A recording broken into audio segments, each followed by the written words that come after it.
Who's kicking this off?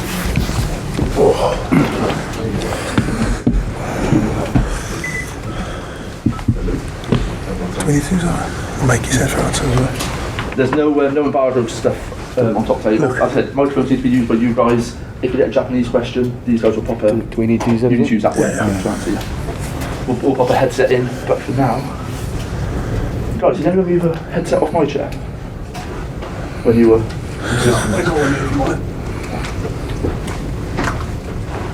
It's the Fiji match. Any questions, please, Dan? Hi, Warren. After the week you've had, you're just desperate to get going now and get to Monday night? Yeah. Is that on? Hear it there. Oh, yeah, absolutely. It's nice to get sort of away from the camp at Kitakyushu and sort of base ourselves here in Toyota, and and boys had a good training session this morning. Really excited, looking forward to going to the stadium tomorrow for a captain's run, and then sort of can't wait till Monday night. It's a strong team selected, as you'd expect. A couple of interesting selections, perhaps. Aaron Wainwright and Wyn Jones. Could you talk us through those selections? Yeah, with Georgia, we know how strong they're up front, and obviously their scrum as they've used that as a weapon for them.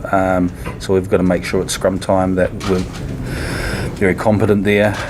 We've been very impressed by the way that Wyn's scrummaged at training and has played. It's one of his strengths, and so that's important for us, and it's been a real focus for us, particularly this week. And with Aaron Wainwright, he's just a player that's continued to improve as he's got on. He's incredibly athletic, he's an intelligent rugby player, he's very inexperienced still, but I think there's only an upward curve for him as a player. I don't think people realise how quick he is and how explosive he is, and he's just really, since his first cap 12 months ago, he's just gone from strength to strength, and so there's some real competition in that back row as well, and that's the way we want it, and we feel there's a nice balance too.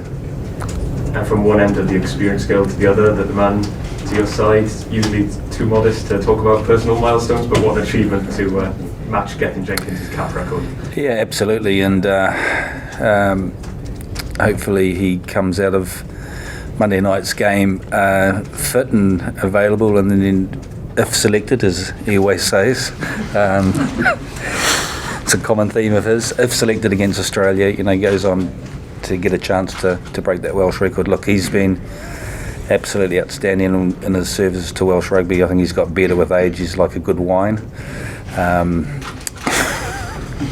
He doesn't like me talking about these sorts of things, but look, he deserves all the accolades and just been a great servant for Welsh rugby. And I think the pleasing thing for me is, I think in the last couple of years, that recognition hasn't just been in Wales, it's been worldwide as well, and people realise just what a contribution he's given to world rugby in terms of performances and leadership and captaincy. So and that's pleasing to see that someone from Wales is recognised as one of the top players in the world in this position. And Alun Wyn, I know you often like to deflect such praise, but it is a significant achievement. It must be a proud moment for you. Yeah, very much so. I think I've spoken to enough of you about certain milestones for you to know how I feel about them. But yeah, to rub shoulders with Mel on this one is pretty sweet. But I'm expecting the message from him soon enough to something satirical. But yeah, it is what it is. The biggest thing I can do to mark the occasion is go out and enjoy the game and have a good win on Monday, and that's the focus.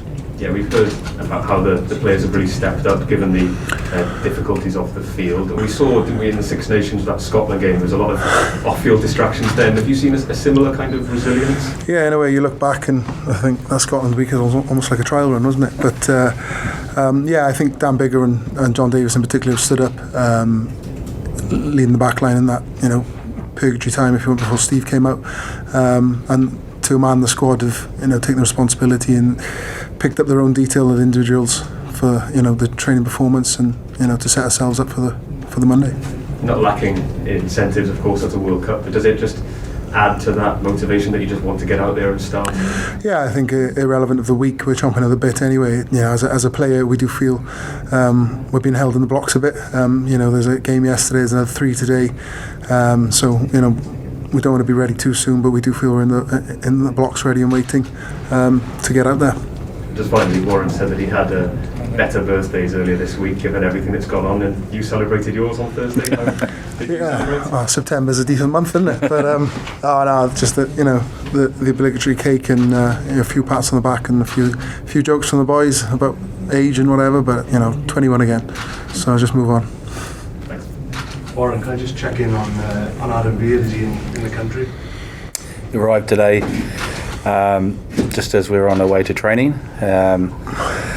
So he's going to do some light stuff over the next few days. Look, I don't think he's going to be in contention for selection next week, just when he hasn't done enough. So the plan is to get him up and running as quickly as we possibly can. He's lost a bit of weight, so we need to get some weight back on him and eating properly again, and then some conditioning in terms of he's done a lot of training and a lot of conditioning over the last 3 months together, and it'll probably take about a week to get him fully up to speed again. So it's good to have him here, and we're looking forward to sort of him getting involved. He probably receive a couple of serious fines from the players over the next couple of days. One for arriving on tour late, probably a fine for the loss of weight, and I don't think he was wearing all the right kit either. So he's in serious trouble anyway. And in similar theme, Corey Hill, is he making good progress? Yeah, Corey did some scrums today and did some running, and the plan is to have him available for selection for next week. So, look, he's making a lot of progress, and we're very pleased with how that's going. It's a fracture; they take a lot of time in terms of a stress fracture, but he's said it's just improving every day, and still a little bit of pain, but it's only mild to what he initially had. And in terms of getting Stephen up to speed, has it been a case of handing in the playbook, or are you talking through things? Or? Yeah, no, look, it's been really good. He's come in, he sat down with the analysts, he sat down with myself, he sat down with Dan Bigger and Jonathan, and he's just gone through. And look, yesterday we had a day off, and so he spent all yesterday in the team room looking at games and going through trainings, the calls and everything, and he took a full part in training today. The players are taking it late in the week, are taking a lot of responsibility as you want them to do as players as you get closer to the game, and he's started to have a good look at Australia, and had been doing that over the last few days before he arrived out, and he'll have much more of an input into things and the plan that we put in place for the Australian game. So he's fitted in well, and it's been easy because he's been in this environment as a player. He knows so many of the players from the Scarlet, so many other players as well, and players that he's played with in the past as well. So, it's been relatively easy for him to come in, and one of the things about Stephen is that he's a very popular person, he's a very amicable person, easy to get on with, and so I think it's been good how he's fitted in so quickly in the first few days.